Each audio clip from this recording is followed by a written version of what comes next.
हैं इन दोनों के बीच के बेसिक डिफरेंस की, तो हम आपको बता दें कि Indian navy Indian arm forces की एक नेवल डिवीज़न है जिसकी टास्क फोर्स में वॉरशिप्स यानी लड़ाकू जहाज और प्लेन्स आते हैं, जिनका इस्तेमाल इमरजेंसी सिचुएशंस और युद्ध के दौरान किया जाता है।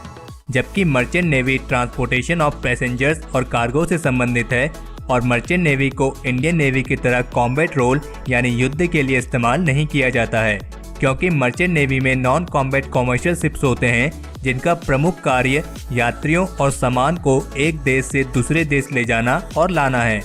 इंडियन नेवी का प्रमुख उद्देश्य देश की समुद्री सीमाओं की रक्षा करना है और भारत की अन्य आर्म फोर्सेस यानी आर्मी और एयरफोर्स के साथ संयोजन में युद्ध और शांति दोनों समय में भारत और भारत के लोगों के लिए किसी भी बाहरी खतरे को रोकना है। जबकि मर्चेंट नेवी अपने नाम के अनुसार ही एक कॉमर्शियल मरीन सर्विस है जिसका प्रमुख उद्देश्य व्यापार से जुड़ा हुआ है और मर्चेंट नेवी की गतिविधियां इंडियन नेवी की तरह किसी एक देश के मूल नहीं हैं, ये देश के साथ पूरी दुनिया भर में फैली हुई हैं।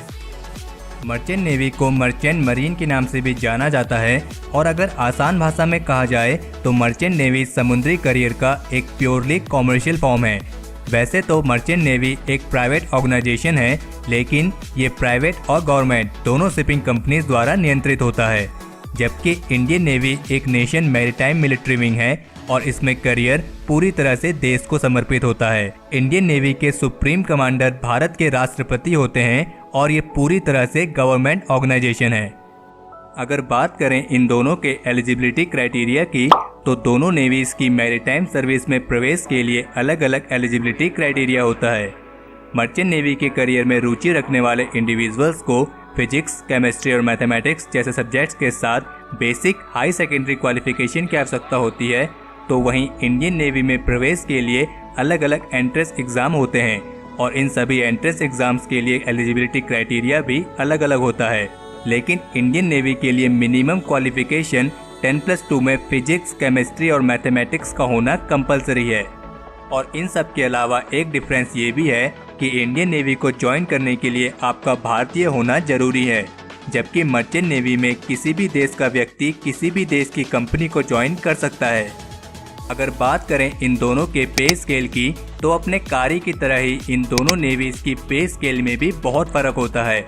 मर्चेंट नेवी में पे स्केल इंटरनेशनल इंस्टीट्यूशन जैसे कि इंटरनेशनल लेबर ऑर्गेनाइजेशन ILO और international transport worker federation ITF द्वारा निर्धारित स्टैंडर्ड्स पर निर्भर करता है। मर्चेंट नेवी में पे स्केल कार्य के अनुक्रम के अनुसार निर्धारित किए जाते हैं और इसमें सैलरी पैकेज 25 से 30 हज़ार से लेकर 10 से 12 लाख रुपए तक हो सकता है और इसलिए मर्चेंट नेवी अपने हाई सैलरी पैकेज और ग्लैमरस लाइफ के लिए प्रसिद्ध है। जबकि इंडियन नेवी में पे स्केल इंडिविजुअल की पोजीशन और टोटल वर्क एक्सपीरियंस पर निर्भर करता है और इसके पे स्केल देश की सरकार द्वारा निर्धारित किए जाते हैं। इंडियन नेवी में सैलरी पैकेज 25 से 30 हज़ार से लेकर 3 से 4 लाख रुपए तक होता है, लेकिन इंडियन नेवी में रिटायरमेंट के बाद पेंशन की फैसिलिटी होती है, जबकि मर्चेंट नेवी में ऐसी कोई फैसिलिटी नहीं होती है। भले ही मर्चेंट नेवी सैलरी पैकेज के मामले में इंडियन नेवी से आगे है, लेकिन इंडियन नेवी में करियर आपको वो चीज़ प्रदान करता है जो किसी भी सैलरी पैकेज से ऊपर है, और वो है high level of respect, pride और अपने देश की सेवा करने का अवसर। तो हमारे आज के इस एपिसोड के लिए इतना ही। अगर इस वीडियो को लेकर आपका कोई सुझाव या सजेशंस हो तो उसे कमेंट सेक्शन में शेयर जरूर